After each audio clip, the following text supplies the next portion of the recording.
So, okay, we were here.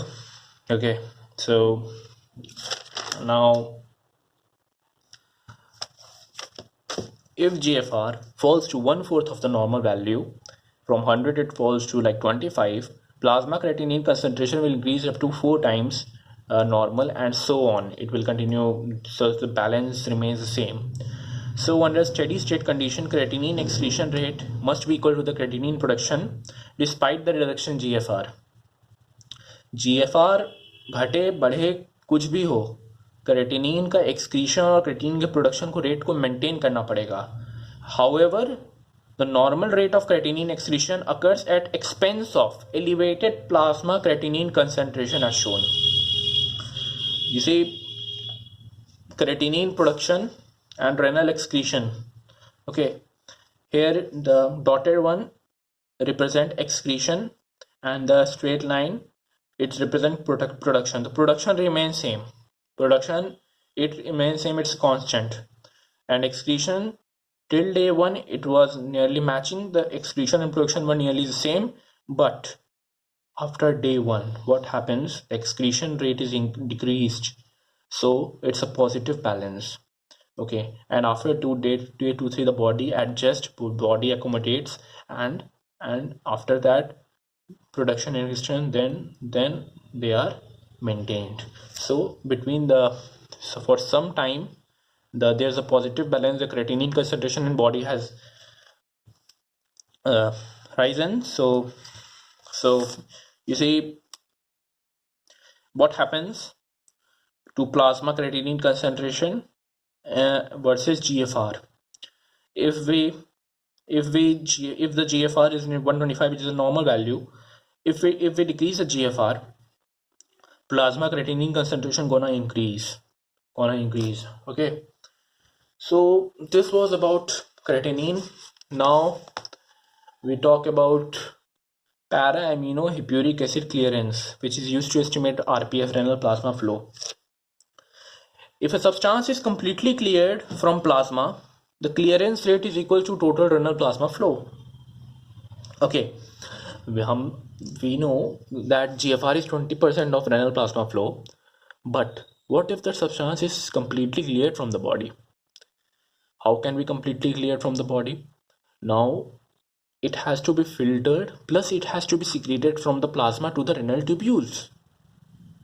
You see, if the substance is nearly considered substance as 100 gram, and 20% of which 20 gram is filtered into the Bowman's capsule, and rest 80 gram has to be secreted into the renal tubule. So to excrete all 100 gram, the para-amino hippuric acid is the same.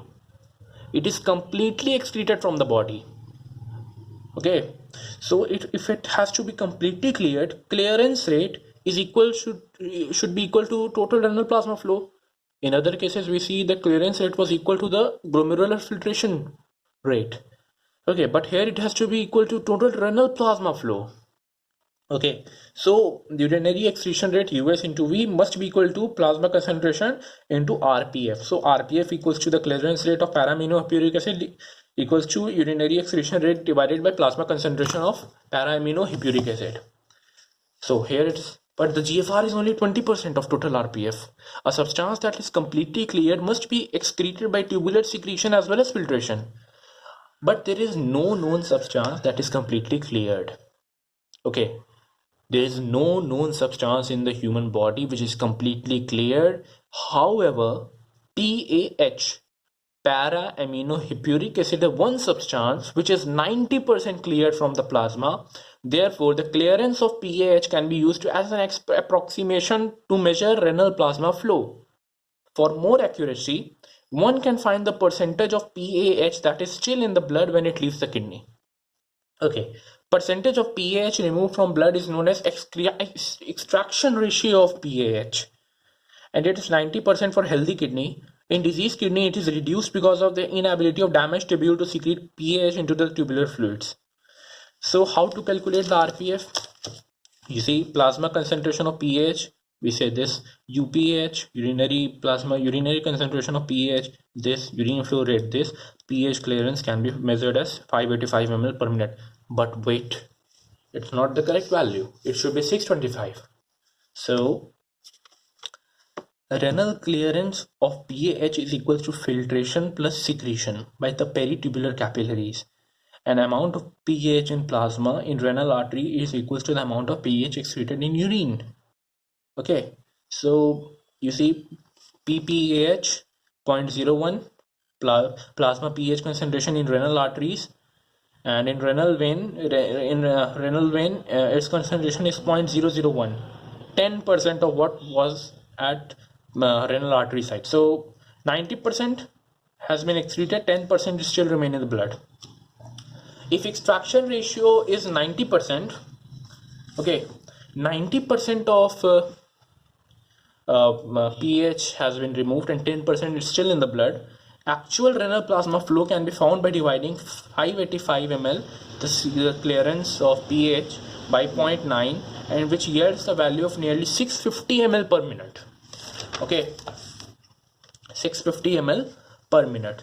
So total renal plasma flow, it can be measured as pH clearance divided by PAH extraction ratio. The extraction ratio is calculated as difference between the renal arterial PAH and renal venous PAH concentration divided by renal arterial pH concentration. Okay, it gives extraction ratio, and if we divide pH clearance by extraction ratio to total renal plasma flow, we'll get that. Okay, so how to calculate the total blood flow from RPF and hematocrit? Okay, now if we have to calculate the total blood flow, we found renal plasma flow. Okay, we found renal plasma flow, but we have to find total blood flow to the kidneys, to the both kidneys. How can we find that? Hematocrit we will use. Okay, what is hematocrit? Hematocrit is also known as packed cell volume, PCV, which gives us the percentage of RBC in blood. We know blood is nearly 55% plasma, 45% RBC, and less than 1% WBC in platelets. So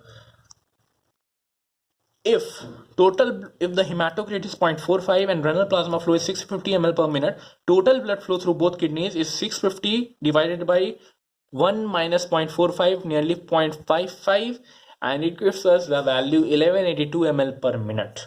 Okay, that is the percent that we know. The 20% of cardiac output goes to the kidneys, okay, which is far greater than any other organ in the body, and this attributes to the high GFR. Okay, filtration fraction we know, RPF, GFR inulin clearance we measure, RPF pH clearance, filtration fraction, what is that? Fraction of plasma which is filtered through glomerular membrane. Okay, now comparison of inulin clearance with clearance of different solutes. If the clearance rate of a substance equals to that of inulin, substance is only filtered and neither reabsorbed nor secreted. If the clearance rate of substance is less than inulin clearance, the substance must have been reabsorbed. If clearance rate of substance is more than inulin clearance, substance must have been secreted. Okay, it's like we considered glucose. Clearance rate is 0, means it is completely reabsorbed.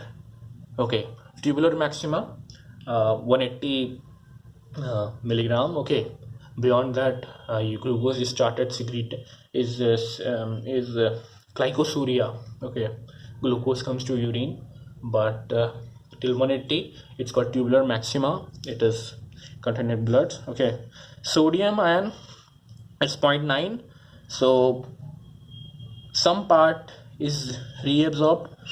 Okay, inulin clearance rate is 125, which is represent the filtration rate. Creatinine is 140, filtration plus something has been secreted. Phosphate 25, chloride ion 1.3, potassium 12.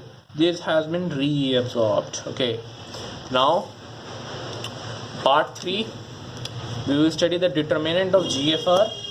We will study tubulo-glomerular feedback. Okay, It's long, man, it's long. Okay, and we will study, and then we will go to chapter number 3. Okay, so chapter number 3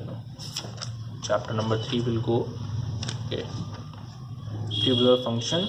So that's all.